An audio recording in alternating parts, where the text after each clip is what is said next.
சுக்ரீவன் பார்த்தா இது ஒன்றும் சரிப்பட்டு வராது, இவா பயந்தா வேலைக்கு ஆகாது, அதனால இவா பயத்தை போகணும் அப்படின்னு என்ன சொல்றான், ஏதோ சப்பரம் கட்டி அனுப்பிச்சிருக்கா, நீங்க பயப்பட வேண்டாம், ஏறி விளையாடுங்கோ அப்படின்னு உத்தரவு போட்டான் சுக்ரீவன். சுக்ரீவன் சொன்னதுமே இவாளுக்கெல்லாம் குஷி ஆயிடுத்து.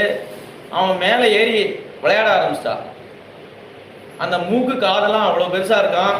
இந்த வானரங்கள்லாம் மூக்கு காது வழியா போயிட்டு வந்துட்டு இருக்கான். நீ இந்த வழியா போனையா, நீ அந்த வழியா போனையான்னு வேற கேட்டுக்கிறான். வழி இங்கடா, இந்த பாதையா போ அப்படின்னு வழி காட்டுறான். அவன் போயிட்டு வந்துட்டு எல்லா வழியிலையும் போயிட்டு வந்துட்டு இருக்கான் மூக்கு காது வழியா. அவனுக்கு ரொம்ப இம்சையா இருக்கான்.